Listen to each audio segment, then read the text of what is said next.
छड़ जाणगे अंत वेले सब तेनू छड़ जा सर बोला पहन दासी जे पोशाका रेशमी पहन दासी जे पोशाका रेशमी घटिया जई चादर तेरे रे पाणगे घटिया जई चादर तेरे ते पाणगे। कि व्यक्ति घर के अंदर जब रहता है कितने सुंदर वस्त्र डालता है, कितने कुछ करता है, लेकिन अंत समय में क्या होता है, एक कफन जो होता है, चादर होती है घटिया सी, वो तेरे ऊपर ओढ़ दी जाती है कि घटिया जई चादर तेरे ते पाणगे घटिया जई चादर तेरे ते पाणगे। जरूरी थोड़ा कर्म तेरे सामने फिर आनगे कर्म तेरे सामने फिर आणगे अंत वेले सब तेनू छड़ जा। उस समय पुछना किसे ने वारनी उस समय पुछना किसे ने वारनी जिसे घड़ी यमलैन तेनू आनगे जिसे घड़ी यमलैन तेनू आणगे। कर्म तेरे सामने फिर आनगे कर्म तेरे सामने फिर आनगे अंत वेले सब तेनू छड़ जाणगे अंत वेले सब तेनू छड़ जाणगे। जिस कुटुंब दे विच रहो तू उम्र भर जिस कुटुंब दे विच रहो तू उम्र भर रात रखण नू भी ओ घबराणगे रात रखण नू भी ओ घबरान। कर्म तेरे सामने फिर आनगे कर्म तेरे सामने फिर आनगे अंत वेले सब तेनू छड़ जाणगे अंत वेले सब तेनू छड़ जाणगे।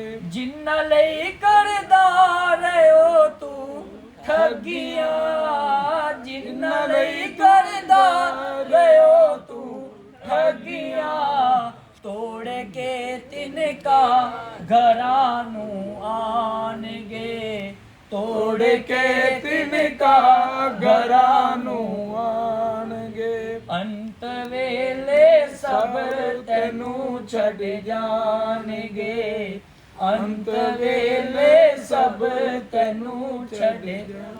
कर्म तेरे सामने फिर आनगे कर्म तेरे सामने फिर आनगे अंत वेले सब तेनू छड़ जाणगे। बोले बाके बिहारी लाल की जय मात गंगा तेरी सदा ही जय।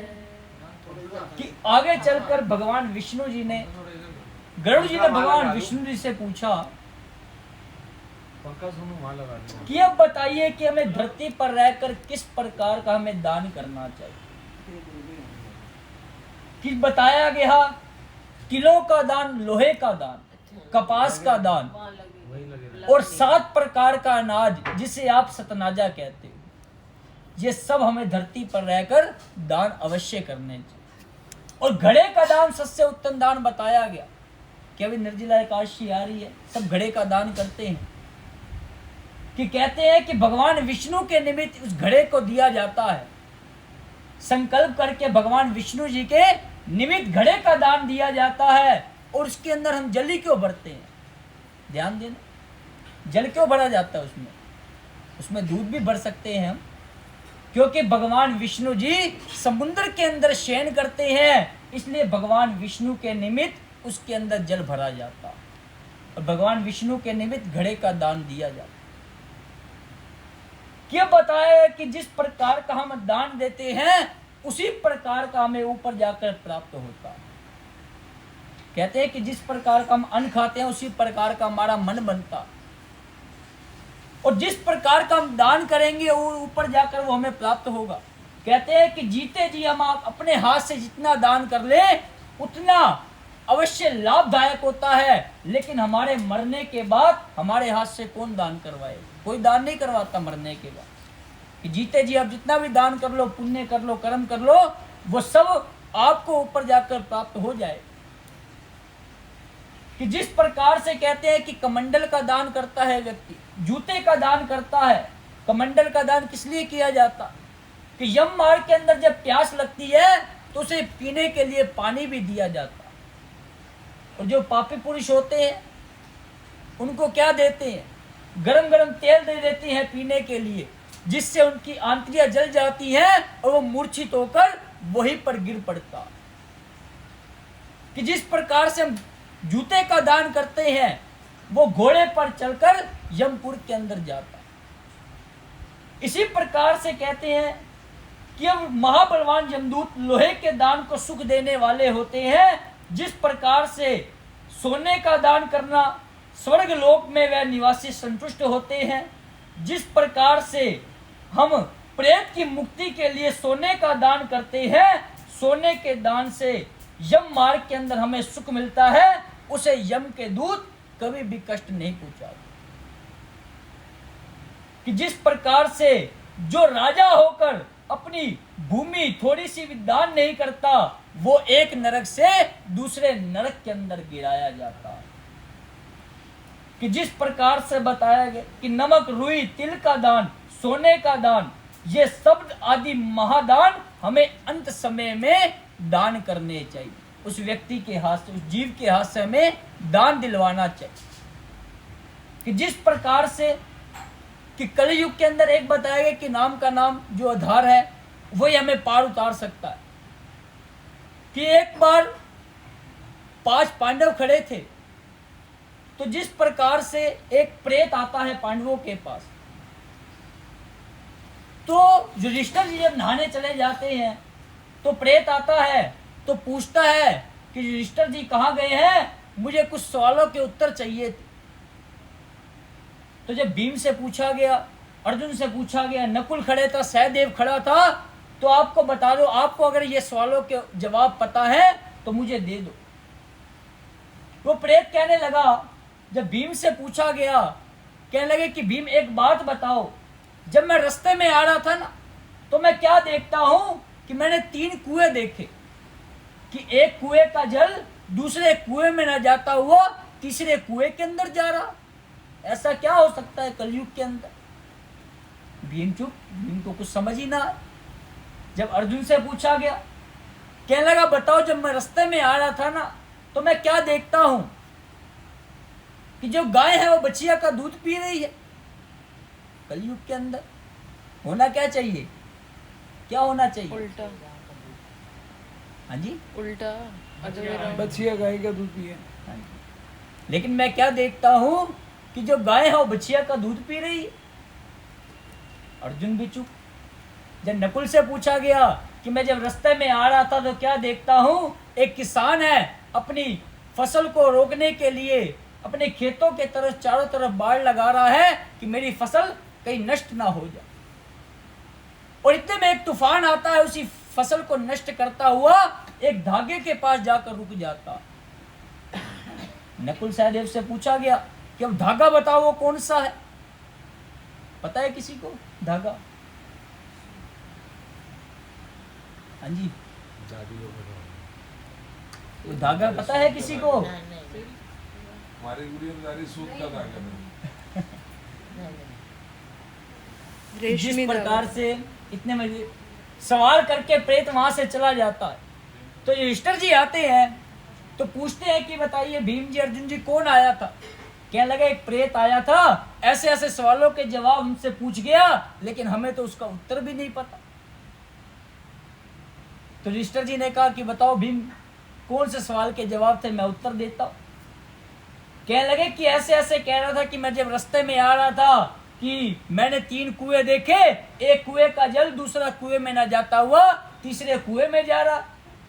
तो युधिष्ठिर जी कह रहे हैं कि कलयुग है कि भाई भाई को नहीं देगा, किसी तीसरे बंदे को जाकर देकर आ जाएगा। ध्यान देना, कलयुग है, हो भी रहा है।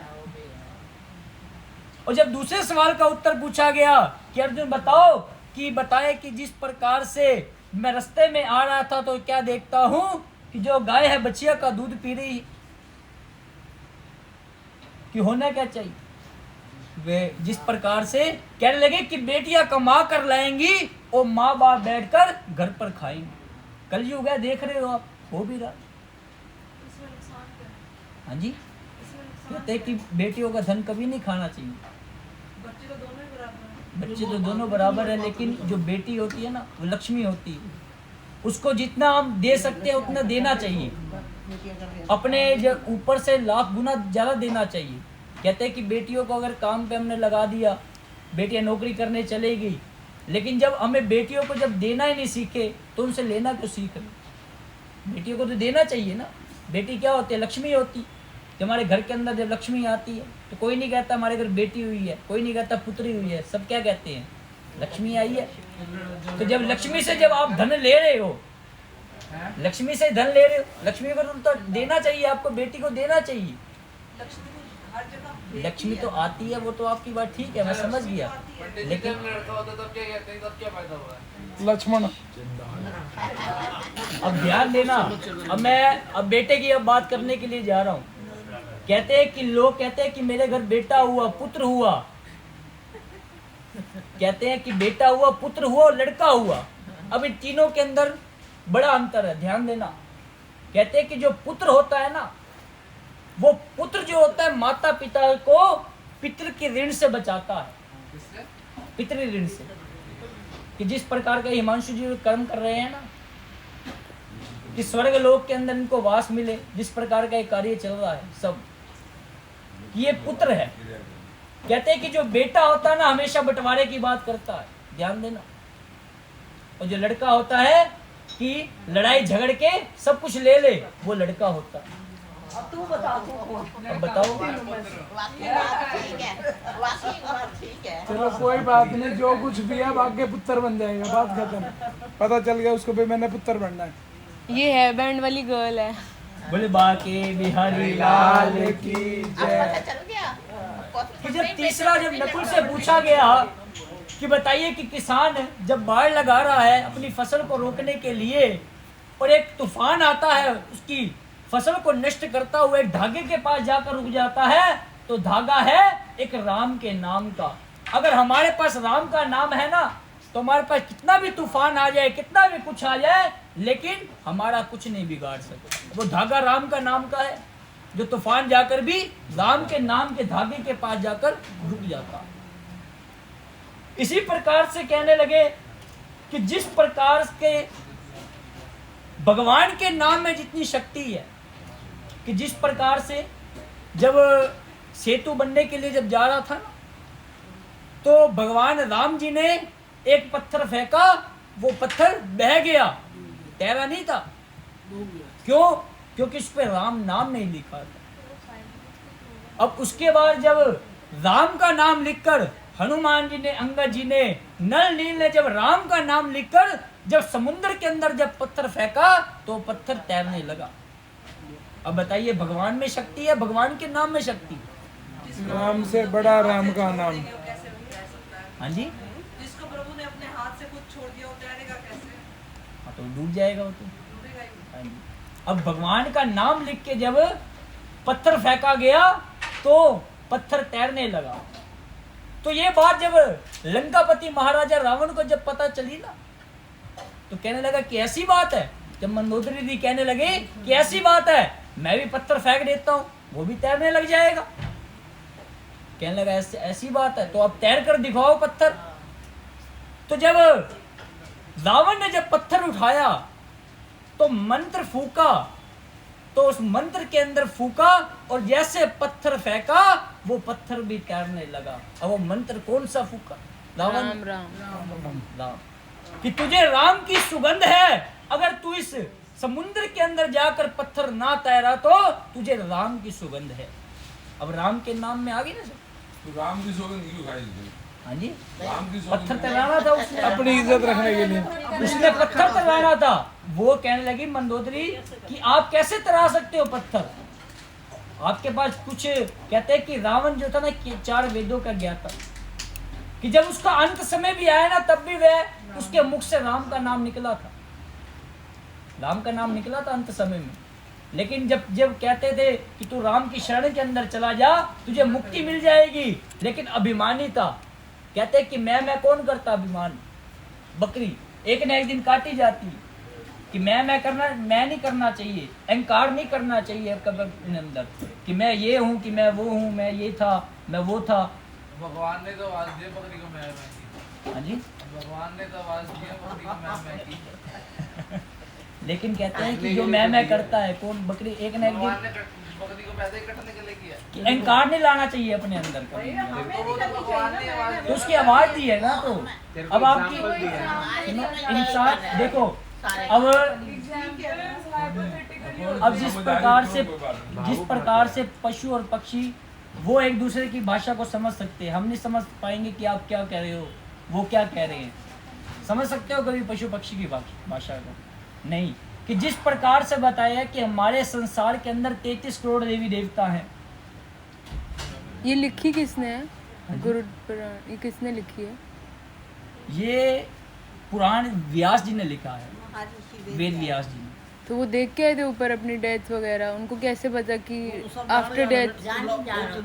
गरुड़ महाराज जी, भगवान विष्णु जी, गरुड़ महाराज जी जब बैठे हुए थे, ध्यान देना, वैकुंठ धाम के अंदर, तो विचार करने लगे कि हम क्यों ना एक ऐसा पुराण बनाए कि जिससे मरने के बाद व्यक्ति को पता चले कि व्यक्ति कहाँ जाता है और कहाँ नहीं जाता, कि जिसको यम मार्ग के अंदर वैकुंठ धाम मिलता है या नरक के अंदर जाना पड़ता है, कि किस प्रकार से बताया। जब भगवान विष्णु जी, गरुड़ महाराज जी जब बैठे हुए थे, तो व्यास जी सोचने लगे कि मैं एक कोई ना कोई ऐसा पुराण लिखूं कि जिस प्रकार से व्यक्ति को पता चले कि मरने के बाद क्या होता है, कि जीते जी हमें क्या करना चाहिए और मरने के बाद हमारे शरीर के साथ क्या हालत होती है।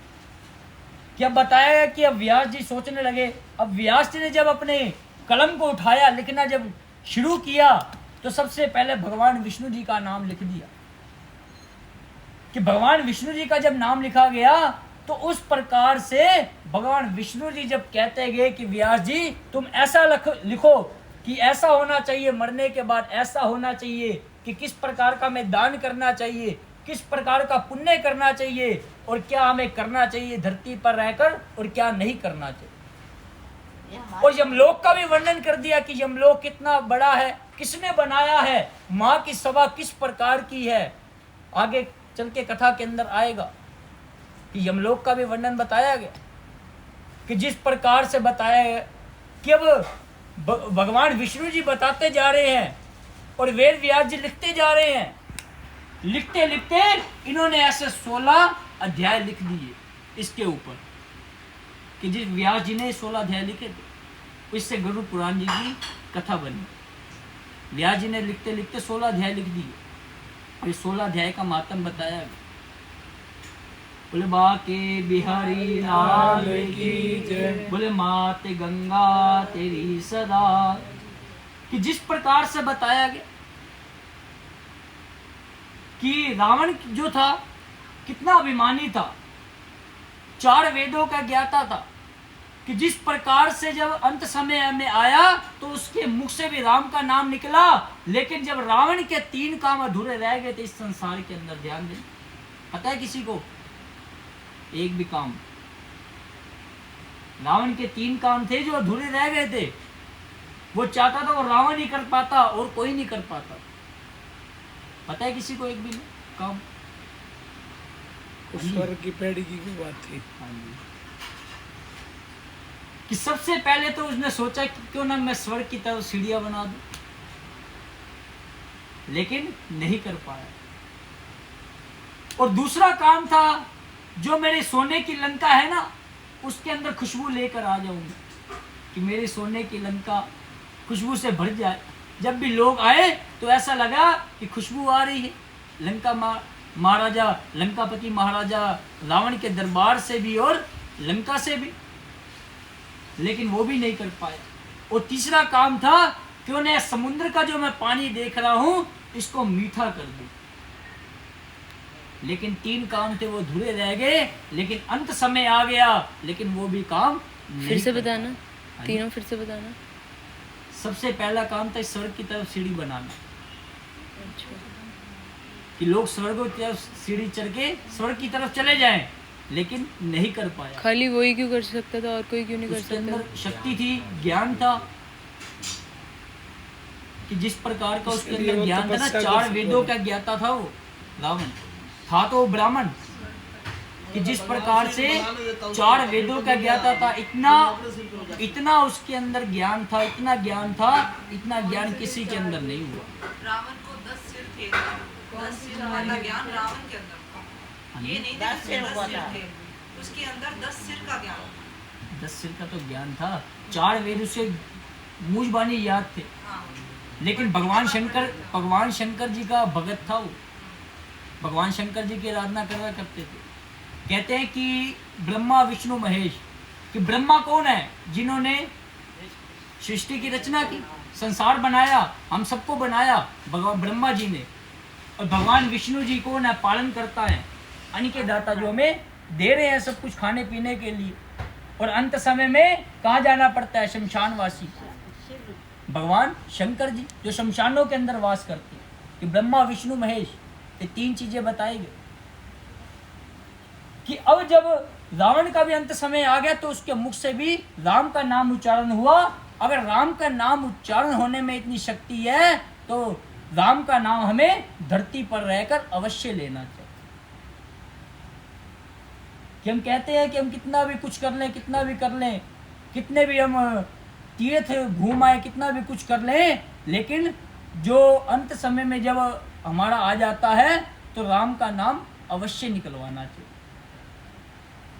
बोले बाके बिहारी लाल की जय, बोले माते गंगा तेरी सदा, कि छोड़े से दुनिया को बंदे एक दिन जाना है, छोड़े से दुनिया को बंदे एक दिन जाना है।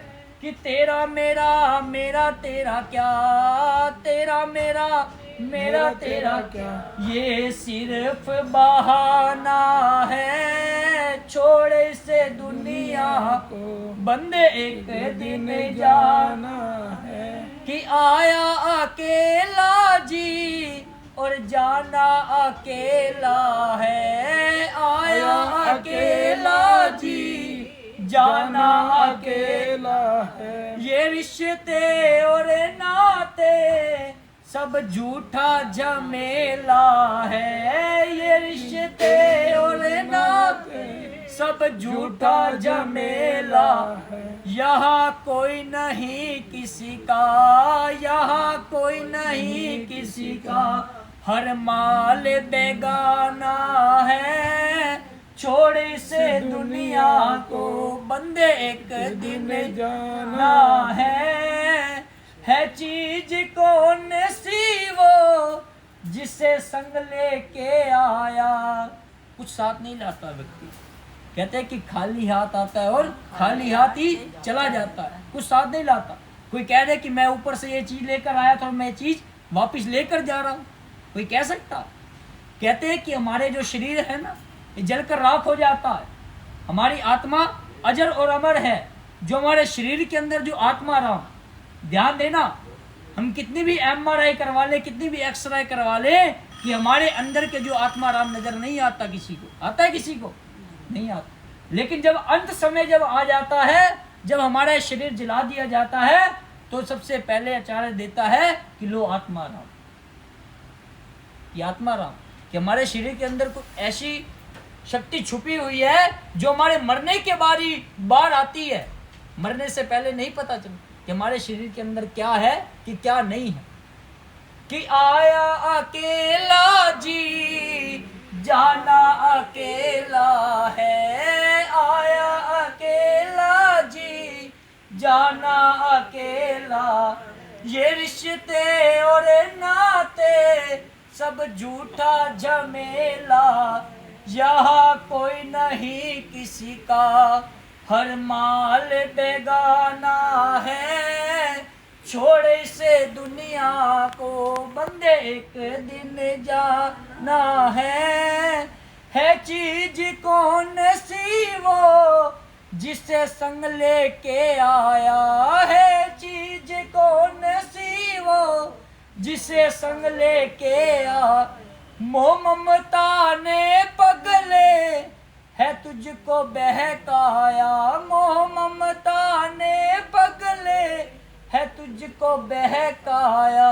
बसे पूरी सृष्टि का आना और जाना है, छोड़ से दुनिया को बंदे एक दिन जाना है। छोड़ से दुनिया को बंदे एक दिन जाना है। बोले शंकर भगवान की, बोले मातृ गंगा तेरी सदा। इस जगह को छोड़कर सबने एक न एक दिन चला जाना, पता भी नहीं चलेगा कि कब भगवान का बुलावा आ गया और कब हम इस दुनिया को छोड़कर चले गए। जिस प्रकार से भगवान बुलाता है, हम एक कठपुतली हैं, जिस प्रकार से भगवान नचाता है उसी प्रकार से हम नाचते हैं। कि कहने लगे कि जिस प्रकार से पुत्र गऊ का दान करता है, अंत समय में जीव के हाथ से गऊ का दान करवाता। कहने लगे कि गऊ के अंदर 33 करोड़ देवी देवताओं का वास है, 33 करोड़ देवी देवताओं का वास। कहने लगे जब सभी देवी देवता गऊ के अंदर निवास कर गए ना, तो माता लक्ष्मी जी जब रह गई अंत लास्ट में, तो माता लक्ष्मी जी गऊ को कहने लगे कि हे गऊ माता, तुमने सबको तो अपने शरीर के अंदर निवास दे दिया, लेकिन मेरे के लिए कोई जगह ही नहीं छोड़ी आपने। तो गौ माता जी ने कहा कि गौ माता जी ने लास्ट में अपना गोबर किया, तो कहने लगे कि लक्ष्मी माता तुम इस गोबर के अंदर निवास कर जाओ, इसलिए गऊ का गोबर भी पवित्र माना जाता है कि माता लक्ष्मी जी का वास है गोबर के अंदर। कि जिस प्रकार से हमें गऊ का दान करना चाहिए, और 33 करोड़ देवी देवताओं में सब प्रथम हम गणपति महाराज जी को क्यों पूछते हैं, पता है किसी को? और भी देवी देवता उनको भी पूछ सकते हैं, शुभारंभ। क्यों पूछते हैं? क्योंकि उनके पापा ने बोला था कि कोई भी शुभ काम करने से पहले आपको पूजा जाएगा। अरे ये बात जचने वाली नहीं है कि लक्ष्मी का वास गोबर के अंदर। बिल्कुल है। आपको आप पुराण पढ़ो, तभी तो ये जब आप पुराण पढ़ो बाबूजी। पहले गोबर का पोछा क्यों मारा जाता है कोई भी काम करने से पहले? कोई भी अब शुभ कार्य, अब जब चौथे वाले दिन जब फूल अस्थि उठा लेते हैं, तो उसके बाद गऊ को जो गोबर होता है उससे लीपा जाता है। क्यों? वो जगह पवित्र हो जाए। छींटा लगाया जाता है गंगा जल का, गऊ के गोबर से लीपा जाता है, वो जगह पवित्र हो जाए। कि गऊ के अंदर 33 करोड़ देवी देवताओं का वास है और गऊ का गोबर भी पवित्र माना जाता है, लक्ष्मी का वास है। वो बात ठीक है, पवित्र माना जाता है। तो गोबर के अंदर लक्ष्मी का वास। हाँ जी बिल्कुल है, बिल्कुल बिल्कुल है, लक्ष्मी का वास, लक्ष्मी का वास है। आप पुराण पढ़ो, गोबर पवित्र है। पवित्र भी है। अब गऊ का जो गौमूत्र होता है ना, गौमूत्र भी और गोबर भी क्यों है? क्योंकि वो सब देवी देवताओं से मिलकर बना हुआ, जो गौ माता के अंदर विराजमान है ना, सभी देवी देवताओं से मिलकर बना हुआ है, इसलिए गौमूत्र को पवित्र माना गया और गौ गोबर को भी। आप पुराण पढ़ो, पुराणों के अंदर सब कुछ लिखा हुआ है। बोले बाके बिहारी लाल की जय, बोले मातृ गंगा तेरी सदा ही जय। कि अपना कल्याण चाहने के लिए हमें गऊ का दान करना चाहिए। एक गऊ एक ही ब्राह्मण को दान देनी चाहिए, बहुत से ब्राह्मणों को नहीं देना चाहिए। और एक शैया एक ही ब्राह्मण को दान देनी चाहिए, बहुत से ब्राह्मणों को नहीं देनी चाहिए। कि जिस प्रकार से हम बहुत से ब्राह्मणों को अगर दान दे देते हैं ना, तो प्राणी एक नरक से दूसरे नरक के अंदर गिराया जाता। कि एक शैया एक ही ब्राह्मण को दान दे, एक गऊ एक ही ब्राह्मण को दान दे, बहुत से ब्राह्मणों को दान नहीं देनी चाहिए। इसका क्या लॉजिक है? हाँ जी, इसका क्या लॉजिक है? इससे ये है कि वैकुंठ धाम के अंदर वास मिलता है, भगवान की शरण के अंदर व्यक्ति जाता है। तो तुम जिंदगी बता में सकते हो कि भगवान को कि हमने गऊ का दान किया था धरती पर, हम इसलिए आप वैकुंठ धाम के अंदर भेज। तो ज्यादा ही तो जिंदगी कर रहे हैं, के कम थोड़ा अंदर कर रहे हैं। एक ही बार गौदान करना चाहिए या हाँ जी, एक ही बार, सिर्फ एक ही बारी गऊ का दान बताया। उससे क्या प्रॉफिट मिलता है? भगवान विष्णु जी की शरण के अंदर व्यक्ति जाता है, यम की यातना नहीं भोगनी पड़ती उसे। वैतरणी नदी में से वैतरणी पार नदी के अंदर करने नहीं के जाना लिए पड़ता। गौ माता की पूंछ पकड़ के ही इंसान जा सकता है। कहते हैं कि गऊ का दान जो होता है ना, पूंछ पकड़ कर किया जाता है, और हाथी का दान सूंड पकड़ कर किया जाता है, और कन्या का दान जो होता है वो अंगूठा पकड़ कर किया जाता है। क्यों? हाँ जी, क्यों? ये जो अंगूठा पकड़ाते हैं ना, क्यों पकड़ाते हैं? अंगूठे के आकार का हमारे शरीर के अंदर एक शरीर और है। जब व्यक्ति जाता है ना इस संसार को छोड़कर, तो एक अंगूठे के मात्र का शरीर धारण कर जाता है। और जिस प्रकार का हम जब पिंड दान करते हैं ना, तो जैसे व्यक्ति को जैसे मिलता रहता है वो पिंड का दान, जब व्यक्ति को मिलता है तो वो उसमें जब अंगूठे का जो शरीर होता है ना, वो एक हाथ भर का शरीर धारण हो जाता है। अच्छा। पिंड का दान खाता, वो पिंड खाता रहा, और पिंड खाने के बाद फिर उसमें चलने की क्षमता आने लगी, फिर आगे चलने की क्षमता आती है, जिस प्रकार से वो एक हाथ भर का शरीर धारण हो जाता है। फिर जब उसके लिए कुछ भी दान करते हैं, कुछ भी करते हैं, कुछ भी पुण्य कर्म करते हैं, तो उस जीव को जाकर ऊपर प्राप्त होता है। तो जो आप बोल रहे हो हाथी का दान, उसके सूंड पकड़कर। क्यों, उसका क्या लॉजिक है? लॉजिक यही है, मतलब कि पूंछ पकड़ कर और सूंड पकड़ कर, कि मतलब कि जो हाथी का जो दान है वो सूंड पकड़ इसलिए किया जाता है, जैसे गऊ की पूंछ होती, पूंछ पकड़ कर किया जाता है, क्यों? क्योंकि उसमें देवी देवता विराजमान है ना। अच्छा, गऊ के पूंछ अंदर, में। गऊ के अंदर देवी देवता विराजमान है। पूंछ में हाँ विराजमान जी, है। और पूरे पूरे शरीर के अंदर है गौ माता के अंदर। पूरे शरीर के अंदर आप जहाँ भी देख लोगे तो वहीं पर 33 करोड़ देवी देवता विराजमान है गौ के अंदर। पूरे शरीर के अंदर है गौ माता के अंदर, जहाँ भी देख लोगे आप वहीं पर किसी न किसी देवी देवता का निवास जरूर है। अब ध्यान देना कि हम सर्वप्रथम गणपति महाराज जी को क्यों पूछते हैं, 33 करोड़ देवी देवता को भी पूछ सकते।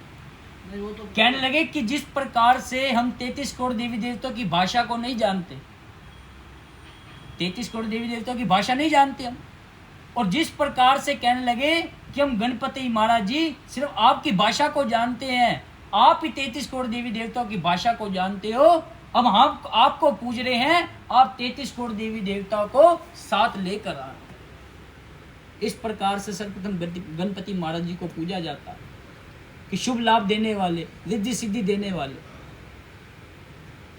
इसी प्रकार से बताया गया कि वैतरणी रूपी गाय को मैं बारंबार नमस्कार करता हूं कि जिस प्रकार से एक खड्डे को खोदना चाहिए, एक ऊख की नाव बनानी चाहिए, उसके नाव के अंदर जल को भरकर उस नाव को उस जल के अंदर डाल देना चाहिए।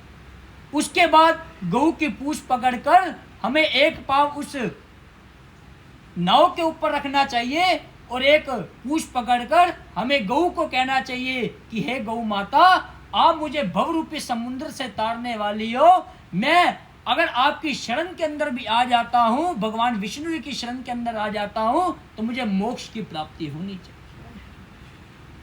मुझे मोक्ष मिलना चाहिए, मुझे इस वैतरणी नदी के अंदर नहीं जाना। अब मैं वैतरणी नाम की नदी को पार करने के लिए मुझे आप चाहे अपने उस किसी प्रकार से लेकर जाओ, मुझे इस वैतरणी नाम की नदी के अंदर नहीं जाना। अब मुझे आप ही गौ माता इस भव रूपी समुद्र से आप ही पार उतारोगे, और कोई नहीं उतारे। कि जिस प्रकार से बताया गया कि जिस प्रकार से हमें गऊ का दान करते हुए कि कहने लगे कि भगवान किशन जी कहते हैं कि गऊ मेरे आगे हो या मेरे पीछे हो, मैं सदैव गऊओं के अंदर निवास करता हूँ। लेकिन इसी प्रकार से भगवान किशन जी गऊओं को चराने के लिए जब जाते हैं, भगवान किशन जी कहते हैं मैं गऊओं के अंदर निवास करता हूँ, गऊ मेरे आगे हो या मेरे पीछे हो, जिस प्रकार से मैं सदैव गऊओं के अंदर निवास करता हूँ। इसी प्रकार से वह यम मार्ग के अंदर सुख को पाता है और वह परम गति को पा जाता है। उसको पाकर मानव जो धर्म करता है, जो पुण्य करता है, जो पाप भी करता है, वो सब गऊ का दान देने से सारे पाप शीघ्र ही नष्ट हो जाते हैं। बोले मातृ गंगा तेरी सदा ही बोले बाके बिहारी लाल की जय। हरे राम राम राम हरे हरे हरे कृष्ण कृष्ण कृष्ण हरे हरे हरे राम हरे कृष्ण कृष्ण कृष्ण हरे हरे हरे राम हरे कृष्णा। बोलिए सभी कृष्ण कृष्ण हरे हरे। कहते हैं कि बोलने को दी जवाब तो बोलता नहीं, लेने को प्रभु का नाम मुख खोलता नहीं। आज का ना बोला तुझे उस दिन याद आएगा जब बोलना तो चाहेगा पर बोल नहीं पाएगा। भगवान ने सुंदर जीवा दिया राम का नाम उच्चारण करने के। हरे राम राम राम हरे हरे हरे राम राम राम हरे हरे हरे कृष्ण कृष्ण कृष्ण हरे हरे हरे कृष्ण कृष्ण कृष्ण हरे हरे। बोले बाके बिहारी लाल की जय।